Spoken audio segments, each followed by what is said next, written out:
Welcome to the SwimSwam podcast. I'm your host, Coleman Hodges, and with me today is NCAA champion, Texas Longhorn, Drew Kibler.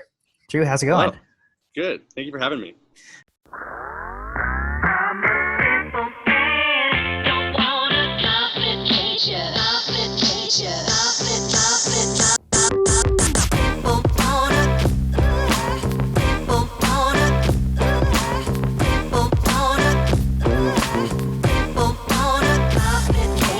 Absolutely, dude. Yeah, you have. I can't believe your background isn't fake. It's it looks pretty nice out there.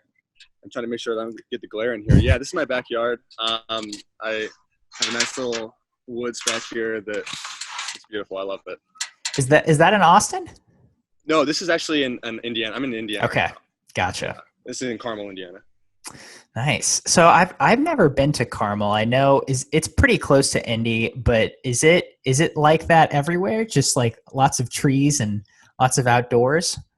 Actually, it's not. The city I live in, Carmel, is developing pretty fast, and so like a lot of it doesn't look like this anymore. But I guess we got lucky, and I've always loved the outdoors and exploring in random places. So yeah, we got lucky, but it doesn't all look like this now. Nice. Well, at least your backyard still does, I guess. Yeah, absolutely. I love it. So let's start. Let's just check in. Since quarantine, obviously you're home in Carmel Yes. right now. Have you been able to swim? Have you been spending your time? What's your quarantine looked like? Honestly, it's been pretty good. So I have been able to swim. I think it was probably I left Austin in mid-March, and then there was about 2 months where I did not take a single stroke. And that was really weird for me. But I was still training hard, doing some other stuff, which we'll probably get into. But no, I did not swim at all for about 2 months because when I came back here, it was like, it's probably like high 30s and like kind of just freezing rain and just not great weather. Yeah. But I guess that's Indiana and like late winter. But yeah, so I started swimming probably late May with Carmel, and I love swimming with Carmel. They're a really stellar program. I'm really thankful that I got to, and yeah, I've been swimming with them ever since. So I'm actually going back to Austin in a couple weeks, but for now, Carmel swimming has been great. And what I've been doing during quarantine, in terms of working out or just in general, what do you mean? Yeah. So you take me through the first couple months. What were you doing besides or instead of swimming? Okay, so something we do at Texas that I like, there isn't a huge part of our kind of training regimen, but it's definitely present, is rowing on like the concept 2 ergs, Mm-hmm. And I mean, we do it more of like as a power. Oh, we're getting some glare here. We do it more like it's kind of a power workout. We do like bursts of a minute, and sometimes we do a little bit longer, but never really longer than like 2 minutes. But I've always loved rowing, and I've always thought that it'd be like really good, like aerobic training. So I got a rower and on Amazon, and it's the same one that we have in Texas. And I just set it up in my basement, and I just became obsessed with it. Just inventing like little sets. I'd do like these long rows where I'd just go, like I'd do a warm up and then do like a 30-minute all out row, and I'd like keep track in my phone with the pace I was holding, how many meters I went, like with the rower. And it was actually really fun because like it was challenging at first because swimming is so like goal oriented for me. And I think the way that I love swimming so much at Texas is and really just in general is because I can like track my progress week by week and see how I'm improving all the time. And a lot of that comes with my training partners, which are they're incredible. And so without them, it was really challenging to find a way to like keep myself invested. I guess like, of course you always have in the back of your mind, like, okay, you have trials coming up. At that point I thought they were still coming up when I first started.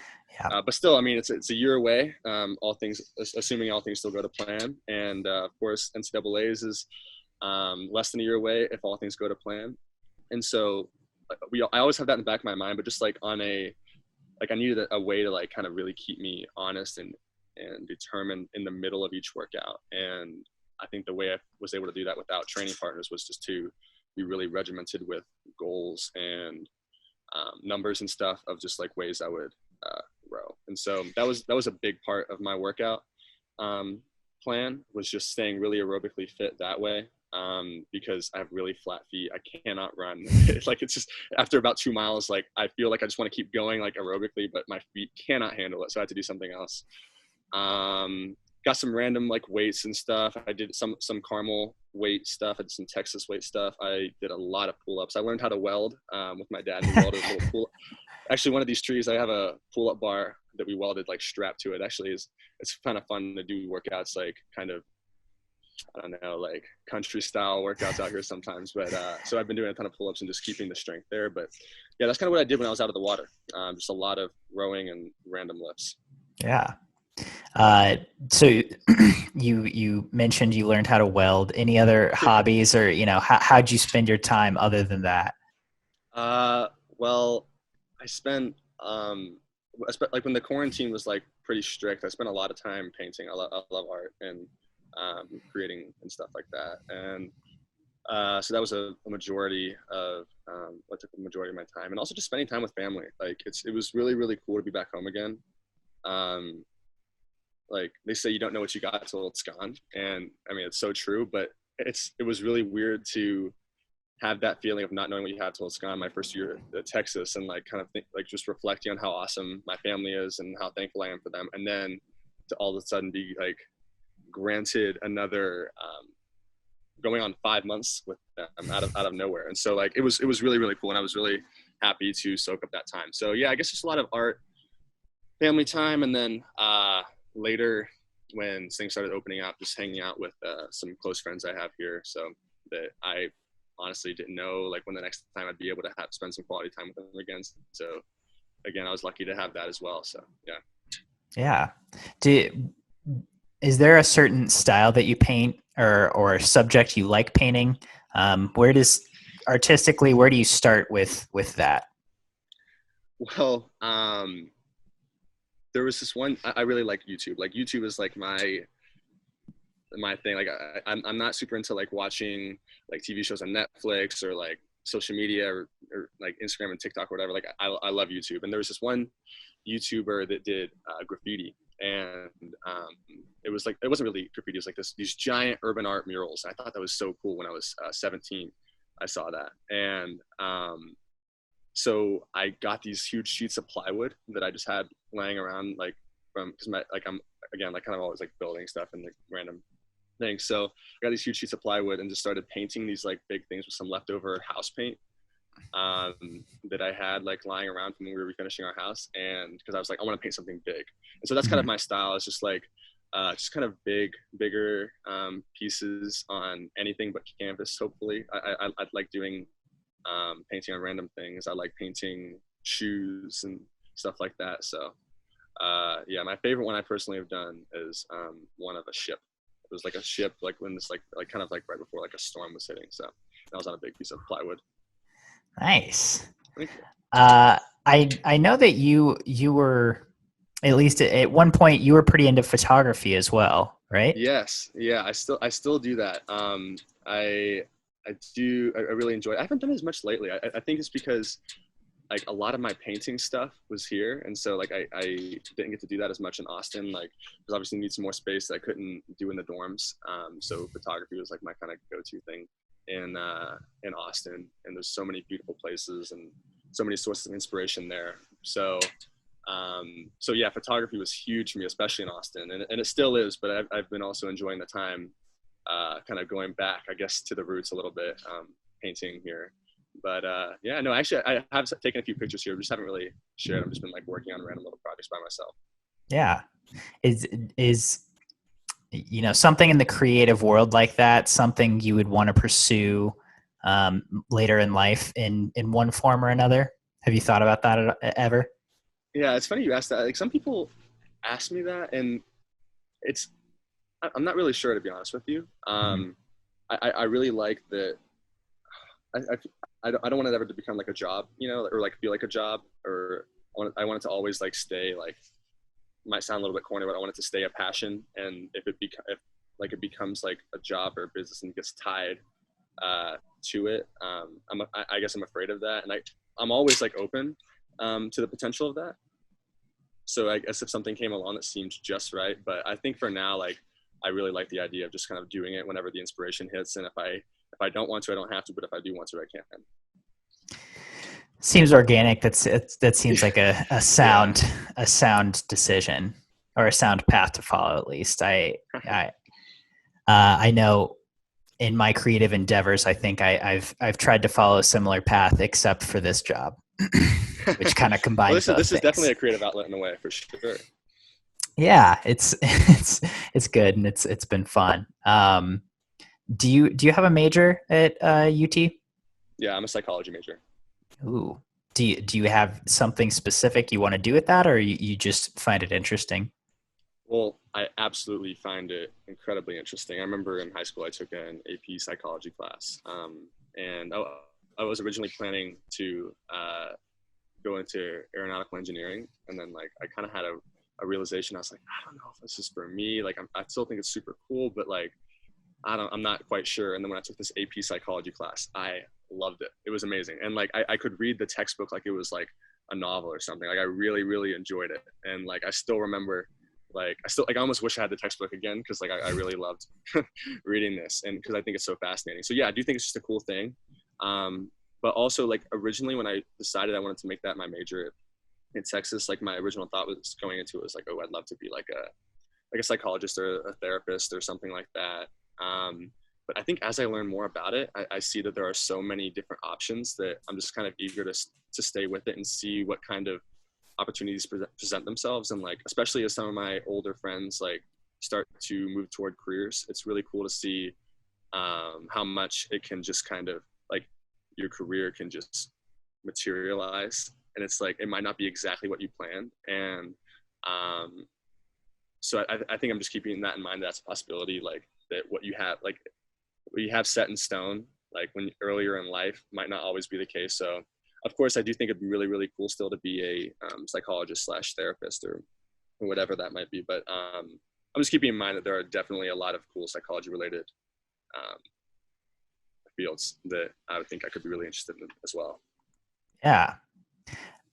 It seems like you're pretty open to a lot of different things, not being set in your ways, I guess, or Yeah. letting things come to you, which I think is a great philosophy to have. Do you think that's been Thank you. helpful? Do you think that's been helpful during this time, or kind of just, in a way, surrendering to what's going to happen in the last few months? For me, I mean, everybody has their own ways of going about this. But for me personally, it's been absolutely instrumental during this time because it's so fluid. It's so all over the place all the time. And I mean, you never really know what's going to happen. Like I know, like I've been hearing about things going on in Austin. Like things are just changing so fast. Like there's these new like mandates passing here, this thing's changing there. And like, it's like, I mean, just in every sense of any angle you can look at this situation with coronavirus, like it's always changing. And so I think that style of like I said, like style of just thinking and handling things has been really helpful for me. Not necessarily it's the best thing for everybody, but like for me, it's been really important because I used to be the kind of person that was kind of the opposite of that, like very, very, I really needed to have a plan and stick to it. And I think honestly, a lot of things that Texas kind of taught me to embrace change. A lot of things like that Eddie and Wyatt at Texas have taught me, like through my 2 years there so far, that like it doesn't always have to be going perfectly for it to be great. And that has been a philosophy that I've really kept in mind while taking on this whole summer, I guess. Yeah. So, all right. So enough philosophical or enough philosophy. Um, I could talk about this stuff all day, but I'm guessing when people start listening to this, they're going to want some swim nerd stuff. So Yeah, this is SwimSwam. Let's go. let's get into it. I talked to your Carmel teammate Jake Mitchell this past week. Oh, sweet. And he said that you were one of his idols, growing up on Carmel. when I want to hear about your, and he told me also just about the culture that Carmel has, which, you know, it seems like it's a pretty special place to be, at Carmel Swim Club. Let's, when did you get to Carmel and what were your first impressions of it? Oh my gosh. Well, first of all, I mean, that means a lot to hear that from Jake because I really look up to him too. He works so hard. He's an incredible athlete, and uh, the things he's accomplished, he is very much deserved. And there's a lot more to come for him in Michigan, so that means a lot. But wow, yeah, Carmel is a special place for sure. I first went to Carmel the summer of 2015. A teammate of mine in the club I was at before, he transferred to Carmel because he was getting I think he just wanted something new, and uh, we always went back and forth, very competitive. And I was like, I'm not gonna let him go to Carmel because I had always looked up to Carmel as like this great place. I'm like, I have to go to Carmel too, and so we went to Carmel, and together from the same club. And I remember the first day there, like Tyler Clary was practicing with them for some reason. Like I was just like, what is going on? And like there was music blaring and the coaches were yelling and cheering. It was a Saturday practice. I remember it vividly, and it was a really, really hard practice. And I was like, I think up until that point, I'd been kind of getting by on just like halfway decent technique. I liked racing, and I was like relatively tall for my age, and it was just like, and I had some very good coaching at the other club too. Like some things that still stick with me today that I love talking technique with my coaches at Texas and sharing things I learned at that first club when I was like 12. But I definitely had a wake up call when I first arrived, and like I just remember this kick set that like the only person who actually made it the whole way through was this long course kick set was Tyler Clary, and oh my gosh, it was ridiculous. And I remember walking in just thinking like, oh, I'm gonna kill this practice, and like everybody beat me, and it was exciting because that's kind of how I've always liked it to be. I like to have an example of what I want to achieve, whether it be like a high school swimmer that has like won high school state, I wanted that, or whether it's going to Texas and training with Townley and knowing what Townley has accomplished, knowing I want that, and like seeing that they followed certain steps to get there. And like there's a saying, if you want, do what they do and you'll get what they got, or something like that. I don't know. It's something like that. But Something like that. yeah. So, I mean, I tried to do what those people did, and Carmel is an amazing hub of culture and hard work and excellence. And yeah, so that was my first experience of Carmel, and it's been nothing but good since then. Yeah. In your time at Carmel, do you have one workout that sticks out to you as being exceedingly hard or exceedingly good for you? You know, maybe a couple. What are your highlights practice wise from Carmel? Okay, so there's this one that it really stands out because I got to this point where after a summer of being with them, I started to get it. I guess I started to put my head down, do some work, and then it became this game. I remember my coach was like, "I'm gonna try to make something you can't do," and for a while, like he wanted me to get just close enough so I'd barely fail. But he for a while he couldn't quite do it, and he would tell me after practice, "Yeah, I thought you were gonna like not do it on that one." But there was this one. My coach TJ at Carmel, and he coaches in New York now as a head coach. He wrote me this active rest freestyle set, and it was like a 200 on 145 plus a 150 free on 145, and then like a bunch of like rounds of that, different variations of distances and stuff. But essentially, like it was just a lot of just really fast freestyle, and if you add that up, that's that chunk of 200 and 150 is still a 350 on 330, so it was still like minute pace, and it was ridiculous, and I could barely do it. And I just remember like going a few 143s and 144s and then just like kind of falling off, and it was just, oh my gosh, it was really challenging but like exciting because I was 16 at the time, and I was getting ready for what I personally think was like probably my best meet to date, which was 2016 Junior Nationals winter. And so like I think stuff like that, like for my coach to write that down, it meant that he believed I could do it. And that he wanted me, or at least that I could give it a really fair shot. And so that's something that's really cool about Carmel too, is the coaches sometimes believe in you more than even you do. And it's scary for sure. It's scary when that happens, but at the end of the day, it's special. And Coach Chris Plum at Carmel, on the practice, there was this one press that was really tough, and he put a quote on it. The Carmel presses are printed out on paper, and there's quotes on every one, and it said, "Fortune favors the bold." And I told him how much I liked that. So like every time there'd be a practice that he thought was going to be like ridiculously hard, like he'd put "Fortune favors the bold" on there. And yeah, I think that's just a cool, I guess, example of some of the culture. Like you just go for it and see what happens and hope for the best. And sometimes you fail, sometimes you succeed, but in the end, like you're putting in some good work. So Yeah. Tell me about this 2016 Winter Junior meet. So in 2015 was my first junior nationals. I had just missed, or actually it was my first Winter Junior Nationals, and I did pretty well. I got a silver there in the 50 free, and like I got third place in the 200 free. And yeah, and so I was like, oh my gosh, and I was really frustrated I didn't win. And so that was something that really stuck with me.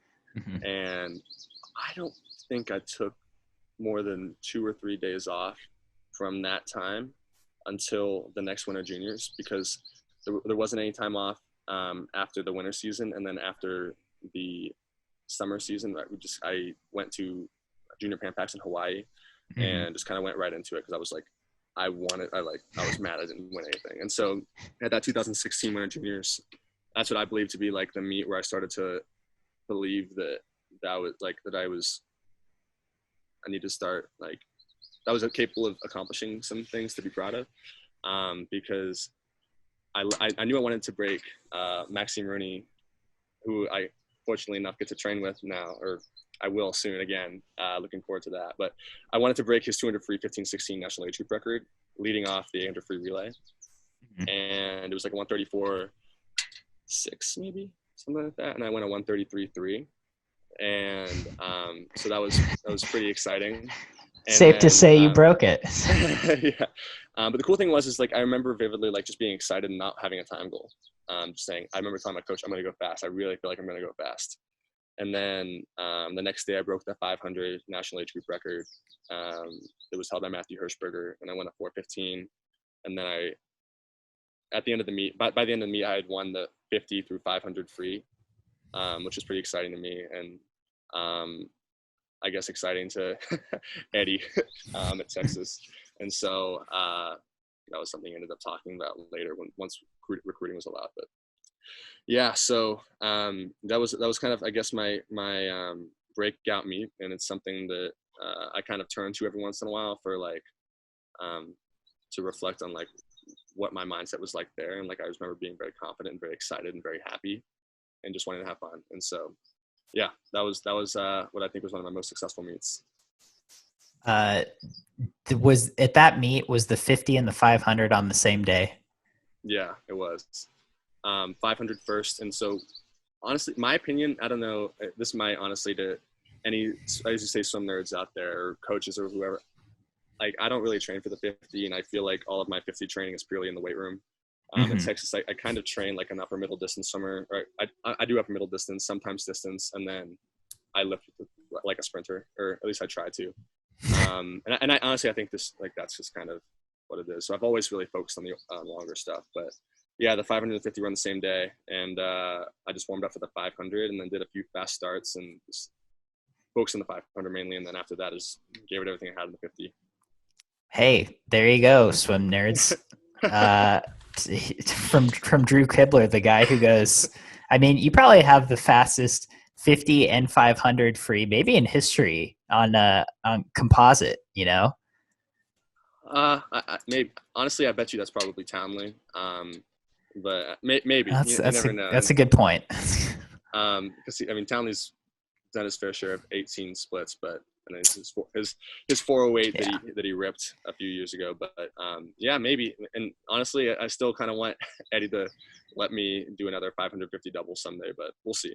So maybe I can claim that title. Maybe. So we skipped over it a little. Let's back up to 2016 Junior Pan Packs. Okay. You said you were, it's late in August. You said you were a little disappointed at that meet, I think, because you hadn't won anything, or were you I still was talking about disappointed the that junior meet? 2015. Got it. Okay. Yeah, honestly, I was disappointed in that one too because I really wanted to break Caleb Dressel's national age group record of 148.6. I think Carson Foster has that now, but it was 148.6 at the time, or maybe Jake McGahee. I'm not really sure. They both went crazy fast, but yeah, it was 148.6. I won a 49.0, and I was really frustrated. But yeah, Uh, going, I don't know. yeah. So yeah, tell me about your experience at that meet, first international meet with Team USA. Yeah, what was that like? It was honestly really intimidating. It was my first time meeting a lot of people I'd looked up to for a really long time. I met Austin Katz there. I met Reese Whitley there. Like a lot of big names, and I was just like very like I don't know. I don't want to say I didn't feel like I deserved to be there, but also I something felt not right, I guess, because like you said, um, it was my first international meet, and so like I wasn't comfortable. That's for sure. And I gave it my best, and I came out with a third place swim in the 200 free individual, and I won or Team USA won the 400 free relay when I was on it with Cameron Craig, Daniel Kruger, and Ryan Hopper, and so that was really cool to swim a relay for USA for the first time was a really really cool experience, and that one was funny because I just remember I was last. I was the anchor, and I was terrified. I was absolutely terrified, but I was really lucky that some of the most impressive 100 freestyle swimmers ever were swimming ahead of me and got me a good lead, and we were able to pull out the win over Australia. But it was honestly a great first international meet experience because honestly, it's kind of like a really glorified summer league meet. Like it's super relaxed, it's fun. Like I mean, it's an outdoor pool, and Fiji was the same way 2 years later. Like it's nothing like Junior Worlds or stuff like that. So yeah, no, honestly, it was a great first experience. Like I said, intimidating, but it was fun. Maybe one more. It definitely made me want more. So that's really interesting. You say junior pan packs pretty like low stress environment, and then Junior Worlds in 2017 was in your home pool, or was it IUPUI? Right. I mean, it's like 25 minutes away from here, and so I grew up swimming at Troop State there, so it honestly does feel kind of like a home pool in a way. Yeah. I mean, tell me about that difference because I don't know I would expect it's like, oh, junior pan packs, junior worlds, like pretty comparable, but that's interesting to hear you say like, oh no, totally different. Yeah, it was way different. Honestly, just from like start to finish was a different experience because I had like really big aspirations for my 200 free at World Champ Trials, and I missed it. Because I put so much pressure on myself.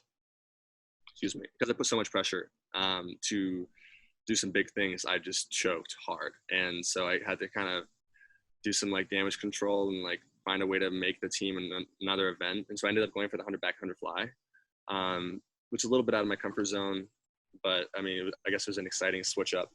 And it's just intense because like the ready room situation is really intense. You have to be there like 30 minutes before.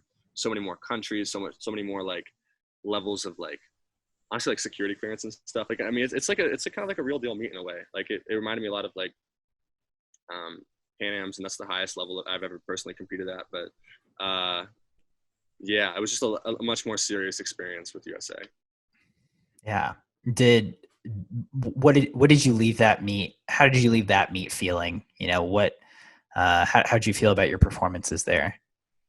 If I'm being completely honest with you, I left that meet feeling relieved that it was over. It was a really hard meet for me to get through for a number of reasons. Like I was just like, I was really stressed about it. And about my like world champ trials experience, I was like very disappointed. I had lost a ton of confidence after my 200 free choke. And so I was like, I was giving it everything I had for Team USA. And like, I honestly, in hindsight, like my performances, like technically were pretty good. I mean, I dropped time. I did some things that I'm pretty proud of, like performance wise, but like mentally it was just kind of a challenge to get through. And so I was just like kind of ready to reset and kind of figure out how to get that confidence back again. Yeah. So once you got to Texas, what kind of switched for you? What was the difference between the atmosphere that we talked about at Carmel and then the atmosphere in Austin with the Longhorns? It's like I'm struggling a little bit to like kind of put into words. Like the culture at Texas, of course, is pretty interesting. I think the biggest thing is that like at Carmel, like I said, like the coaches believe in you so much, and I think a big way that they show that is with high expectations, and I think that is essential for some people through their whole swimming career. For some people, they only need it when they're an age grouper. Some people like they kind of crack under that pressure, and I was one of those people at times because like having somebody believe in you is like kind of a strange thing when you might not fully believe in yourself, you know. And so at Texas, of course, the coaches believe in you, but like the training situation there kind of is like a fight for survival because everybody's racing so hard all the time. You don't have to think, oh my gosh, am I holding pace? You're like, I'm 3 seconds faster than what I need to be right now, and I'm still not winning, so I'm still going to try to go harder. And something I love telling people whenever they ask about like what Texas is like, I don't think I've ever heard Eddie tell us to go faster, only to slow down because he's panicking that we're like messing up the taper or something, or wherever we are in our training. He'll be like, oh, like it's amazing. And sometimes even like during warm up, like we're just like racing like hard, and like we don't know why we're like, and we get mad at each other like, why are you doing this to me? I have to go fast now that you're going fast or whatever. So it's a very different but equally helpful experience. And of course you have those real talks with the coaches, and like we talk like about plans and goals and what the coaches think you can do and what we think we can do as a team and as an individual. But it's like, it's a lot more organic. And I think the only reason that is because it's like such a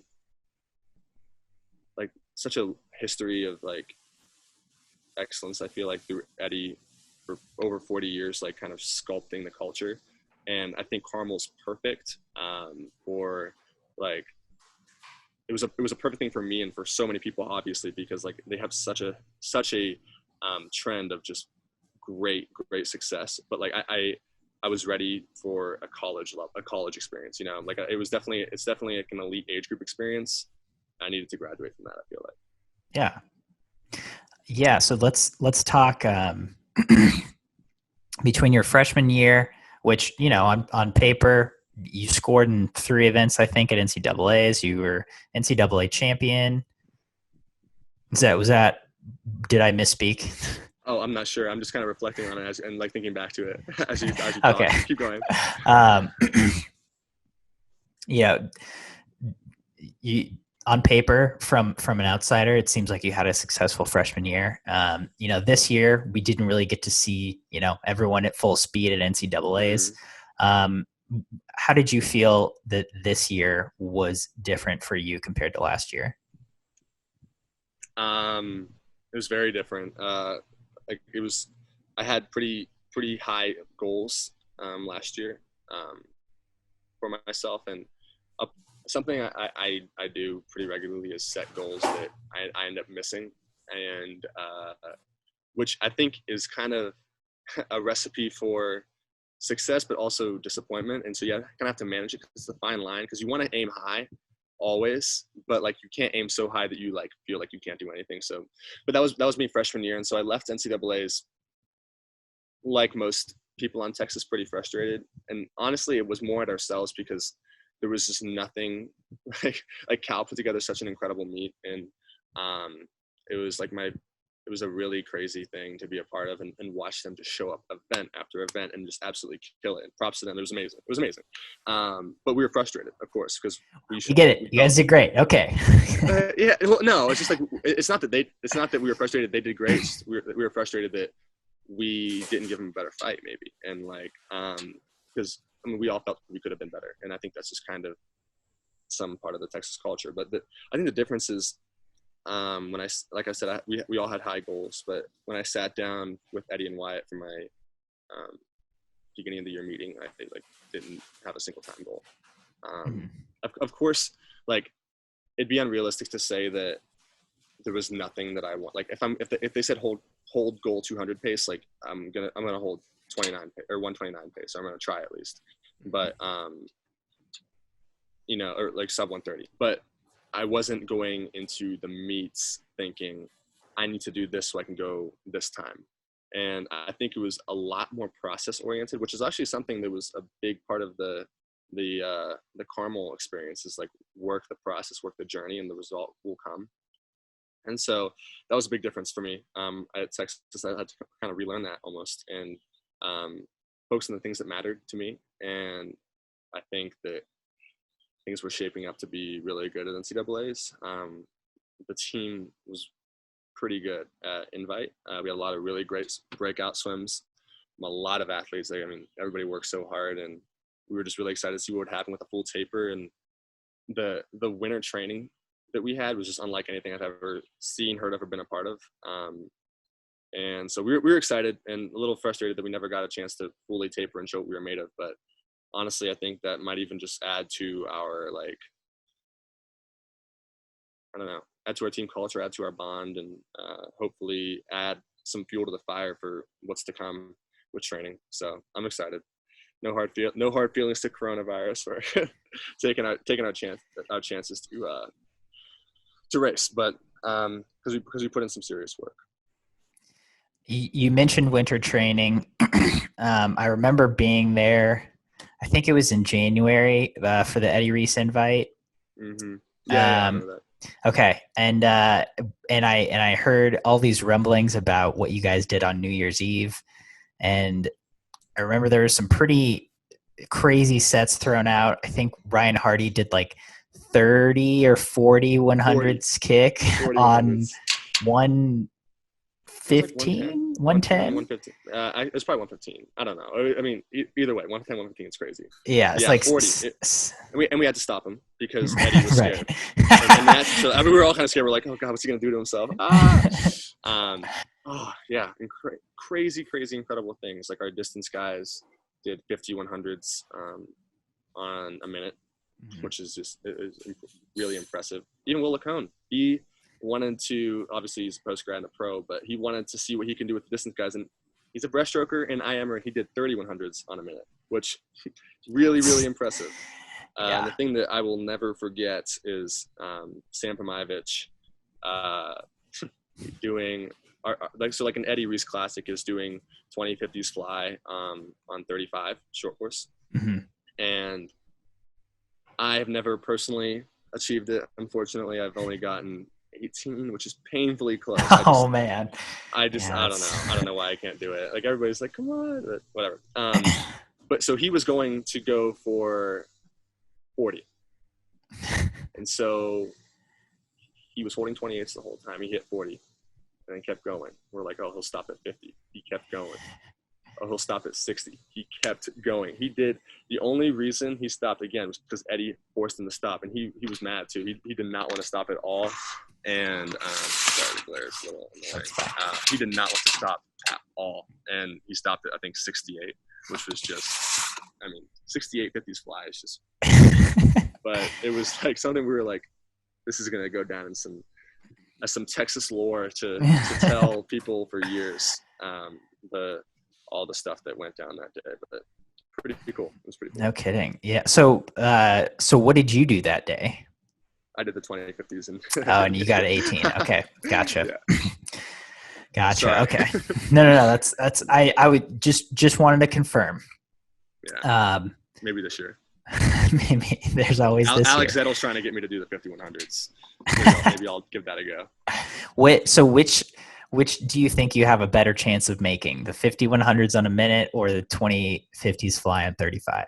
5100s on a minute for sure. I have a better chance of making, because like, I mean, the 2050s fly, it's gotten personal and I'm just frustrated because like, I just like have this like just fear that I'm gonna like go my 4 years and never make it, and like I'll live with that forever.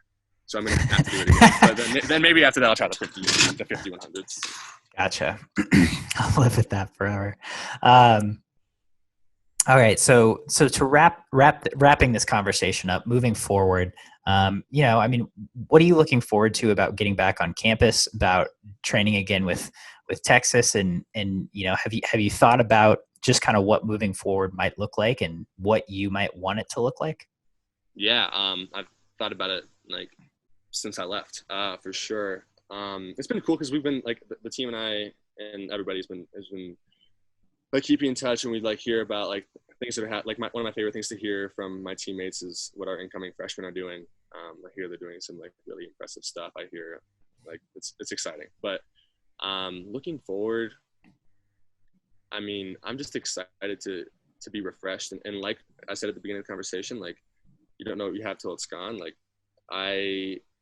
of course I knew what I had, but like I just feel like everybody's gonna have a little bit more of a newfound appreciation for our team and what it's like to just put your body on the line and train with everything you have day after day after day. And so I mean, I'm just looking forward to I guess appreciating it more than ever, and pushing myself to limits I never thought I could go to. And like I mean that's pretty much it. Like just I guess a new perspective, and I think everybody's going to share that, and it's just really exciting. Awesome. Well, Drew, thank you so much for taking the time on this Sunday to sit down and talk with me, and hopefully we'll get to philosophize on a pool deck in the near future. Hopefully. That'd be awesome.